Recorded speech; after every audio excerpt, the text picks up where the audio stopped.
Hello दोस्तों, पिछले video में हमने देखा था रिफ्लेक्शन ऑफ लाइट, प्रकाश का प्रवर्तन।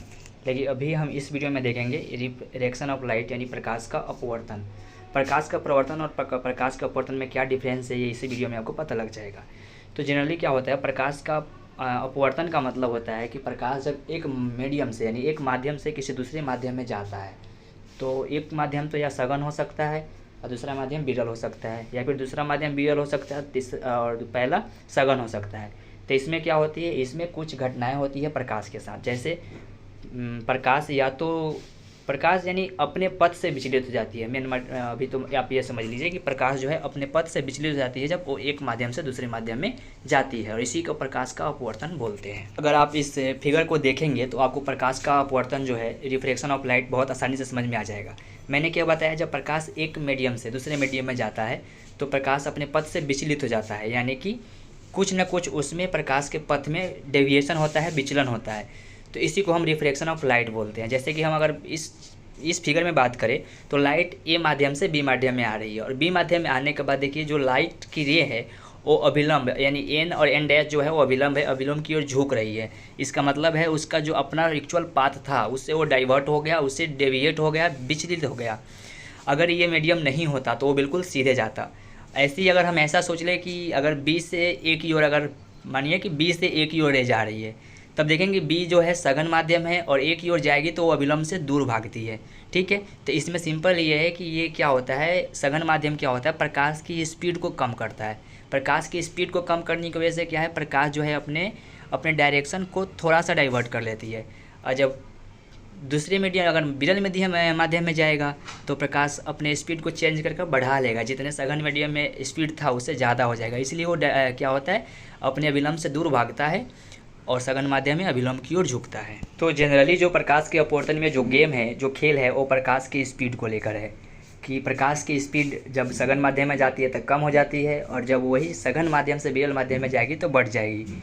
तो जनरली क्या होता है, यहाँ पे प्रकाश की स्पीड की वजह से ही प्रकाश के पाथ में परिवर्तन होता है। प्रकाश का जो पाथ है वो चेंज होता है, तो कभी अभिलंब की ओर झुक जाता है तो कभी अभिलंब से दूर चला जाता है। तो एक बात याद रखिएगा कि सघन में जब जाएगा विरल से तो अभिलंब की ओर मुड़ जाएगा। ठीक है, अभिलंब की ओर मुड़ जाएगा, यानी सघन जिसके पास ज़्यादा पावर होता है वो उसको खींचता है, ऐसे याद रखिए। इसलिए जो मीडियम के पास ज़्यादा पावर होगा, यानी जिसके पास ज़्यादा सघन होगा, वह क्या करेगा, प्रकाश की ओर अपनी ओर खींचेगा, और विरल में जाएगा तो वो उतनी तेज़ से नहीं खींच पाएगा, इसलिए वो क्या हो जाएगा, डाइवर्ट हो जाएगा। तो ये ट्रिक है कि जो सघन माध्यम है वहाँ प्रकाश झुकेगा, यानी जो विरल माध्यम है वहाँ प्रकाश अभिलंब से दूर भागेगा। ठीक है, ऐसा तभी जब एक माध्यम से दूसरे माध्यम में जाए। ठीक है, तो रिफ्लेक्शन ऑफ लाइट समझ में आ गया। चलिए आगे समझते हैं।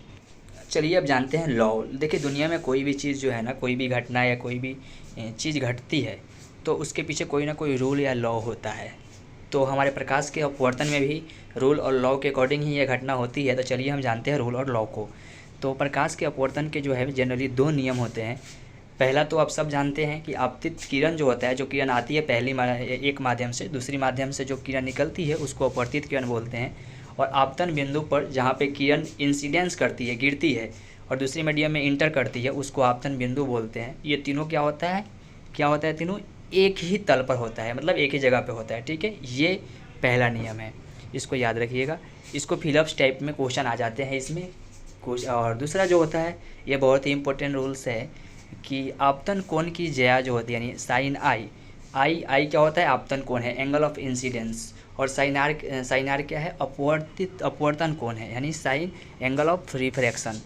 तो ये दोनों को जब हम अनुपात निकालते हैं, यानी sine i by sine r निकालते हैं, तो ये एक कांस्टेंट आता है, sine i by sine r, और ये होता है कांस्टेंट। ठीक है, sine i by sine r का फार्मूला आपको यूज होगा आगे भी।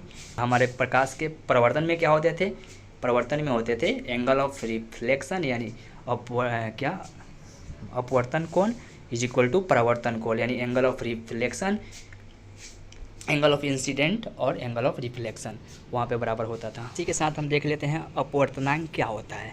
अपवर्तनांक क्या है, देखो सबसे पहले क्या होता है, जब प्रकाश किसी एक माध्यम से दूसरे माध्यम में जाती है तो या तो अभिलंब की ओर झुकेगी या अभिलंब से दूर भागेगी। तो ऐसा क्यों होता है, क्या ऐसा प्रॉपर्टी है उस मटेरियल के अंदर, उस मीडियम के अंदर, उस माध्यम के अंदर, जिसकी वजह से प्रकाश ऐसा बिहेव करता है। तो वो जो प्रॉपर्टी है ना दोस्तों, वही है अपवर्तनांक।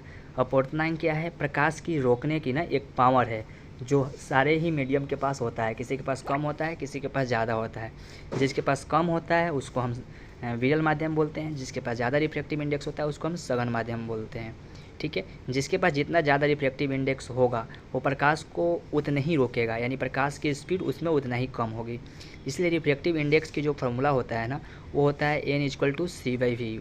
हम इसको म्यू भी बोलते हैं डिनोट करने के लिए, यानी यू की जैसे इसका साइन होता है। फिलहाल हम यहाँ पे इसको n बोल देते हैं। तो इसमें क्या होता है? c/v। c/v का मतलब क्या?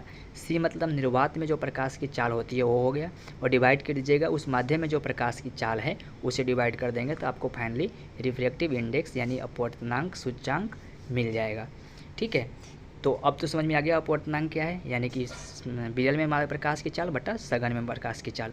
अच्छा, कभी कभी क्या होता है, एक माध्यम से दूसरी माध्यम में जाती है, यानी वहाँ पे वो होता है, क्या कहते हैं, निर्वात होता ही नहीं है। जैसे मान लीजिए पानी से शीशा में गया, ठीक है, ग्लास में गया, तो फिर क्या होगा? तो उसमें ऐसा हो जाएगा, पहले जिस मीडियम में था उसका प्रकाश की चाल हम न्यूमरेटर में रखेंगे यानी ऊपर रखेंगे, और बाद में सेकेंड वाला जो मीडियम है उसमें जो प्रकाश की चाल है उसको डिनोमिनेटर में रखेंगे। तो ऐसे क्वेश्चंस आ जाते हैं कि आपको मीडियम की रिफ्रैक्टिव इंडेक्स भी दिया रहेगा और प्रकाश की चाल दोनों में से किसी एक मीडियम में पूछ देगा, एक मीडियम में दिया रहेगा। यानी 3 क्वांटिटी इसमें दी हुई है, n, c और v। इस 3 क्वांटिटी में से कोई 2 क्वांटिटी आपको दी रहेगी और एक क्वांटिटी आपसे क्वेश्चन में पूछ लेगा फाइंड करने के लिए। बताइए भाई कि अगर रिफ्रैक्टिव इंडेक्स इतना है, मीडियम में प्रकाश की चाल इतना है, तो फिर निर्वात में प्रकाश की चाल क्या होगी? निर्वात में प्रकाश की चाल आपको पता है जनरली 3.0 × 10⁸ मीटर पर सेकेंड होता है। ठीक है, तो वैसे ही हर मीडियम में प्रकाश की चाल क्या होती है? अलग अलग होती है। ठीक है, ये समझ में आ गया होगा। अच्छा, मीडियम में प्रवेश करने से ना प्रकाश की चाल में तो परिवर्तन होता है, लेकिन प्रकाश के फ्रीक्वेंसी में कोई परिवर्तन नहीं होता है, यही याद रखिएगा। ठीक है, प्रकाश की फ्रीक्वेंसी में कोई परिवर्तन नहीं होता, 100% अभी याद रख लीजिए, प्रकाश की फ्रीक्वेंसी में कोई परिवर्तन नहीं होगा। प्रकाश की चाल बदलेगा, प्रकाश की वेवलेंथ बदलेगा। ठीक है, वेवलेंथ मतलब क्या? वो वेवलेंथ तरंग दैर्ध्य समझ लीजिए। ठीक है, वेवलेंथ मीन्स तरंग दैर्ध्य भी बदलेगा।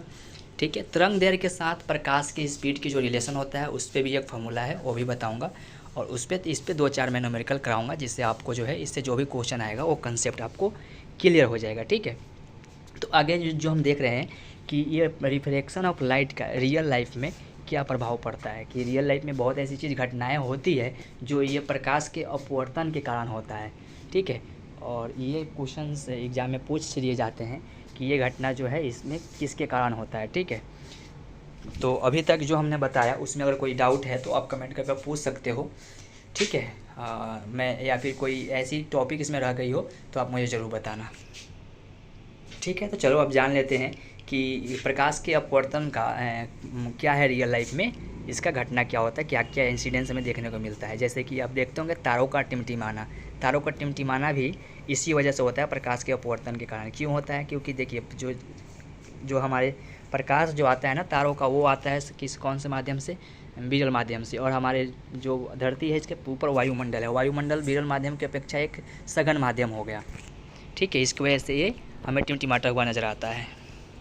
नेक्स्ट जो हम देख लेते हैं, देखिए जैसे कि ऊँट यहाँ पे दिखा रहा है, जो है मृग तृष्णा हम इसको बोलते हैं, कि जो रेगिस्तान होते हैं वहाँ पे ऊँट जो है बहुत प्यासे होते हैं और कहीं कहीं उनको पानी जैसा दिखाई देता है, लेकिन वो एक्चुअली पानी होता नहीं है। और ऐसा क्यों होता है? रिफ्रैक्शन ऑफ लाइट की वजह से। कैसे? क्योंकि देखिए रेगिस्तान में जो होता है वहाँ की हवाएं जो होती है ना बहुत गर्म होती है, और जो अदर जहाँ पे अगर हम बात करें कि थोड़ा पे जहाँ पे नॉर्मल एरिया है, अगर आप यहाँ से देख रहे हैं तो यहाँ की जो हवाएं हैं वो क्या है? थोड़ी सी ठंडा है उसके अपेक्षा में, यानी ऊपर की हवाएं समझ लीजिए, ज़मीन पे जो हवाएं है, ज़मीन के ऊपर की हवाएं वहाँ से क्या है? थोड़ी सी ठंडी है, या फिर उससे थोड़ा सा बिल्कुल, जिसमें मतलब बिल्कुल नामात्र का फ़र्क होता है। लेकिन रिफ्रैक्टिव इंडेक्स अगर किसी में थोड़ा भी ज़्यादा है तो वो प्रकाश के साथ अपना चमत्कार दिखाएगा ही। ठीक है, तो ऊपर से जो वहाँ पे जो लाइटें आती है, जो गर्म हवा होती है उसकी रिफ्रैक्टिव इंडेक्स कम होता है सघन ठंडी हवा की अपेक्षा। ठीक है, तो इसकी वजह से क्या होती है? प्रकाश की लाइट जो है प्रकाश की रे की पथ में जो है थोड़ा सा विचलन होता है, और वो बहुत थोड़ा सा विचलन होने के कारण ही ऊँट को ऐसा दिखाई देता है जैसे वहाँ पे पानी है, और इसी को हम मृग तृष्णा बोलते हैं। तभी प्रकाश के अपवर्तन के कारण ही होता है। अब जैसे इंद्रधनुष का बनना, इंद्रधनुष रेनबो का बनना आकाश में बरसात के मौसम में भी, ये तो और भी दूसरा भी कारण है इसमें, केवल प्रकाश का अपवर्तन ही इसके लिए रिस्पॉन्सिबल नहीं है। तो हम इसको पूरा का पूरा प्रकाश के अपवर्तन में नहीं रख सकते। दूसरा जो है प्रिज्म से 7 रंगों का जो विभाजित होते हैं वर्ण विक्षेपण इसको बोलते हैं, लेकिन इसमें प्रकाश का अपवर्तन का भी एक रोल होता है। ठीक है, तो ये दो जो देखें हम इंद्रधनुष का बनना और रेनबो का बनना, और यहाँ से प्रिज्म से जो है 7 रंगों का एक वर्ण पटल जो हमें प्राप्त होते हैं, उसका जो 2 चीज़ें ये हमें बची हुई है। ये 2 चीज़ें हम आगे इसी चैप्टर में कुछ टॉपिक्स को डील करेंगे, जैसे वर्ण विक्षेपण हो गया, स्कैटरिंग हो गया। ठीक है, स्कैटरिंग मीन्स प्रकीर्णन, तो वहाँ पे हम इसको अच्छे से डील करेंगे, तो समझेंगे कि हाँ एक्चुअली ये केवल प्रकाश के अपवर्तन के कारण ये इंसिडेंट हमें देखने को नहीं मिलता है। इसमें प्रकाश के अपवर्तन के अलावा भी कुछ और प्रकाशीय घटनाएं सम्मिलित है, यानी इसमें होता है। ठीक है, तो अभी तक इस वीडियो में इतना ही। अगले वीडियो में कुछ क्वेश्चंस के साथ मिलते हैं।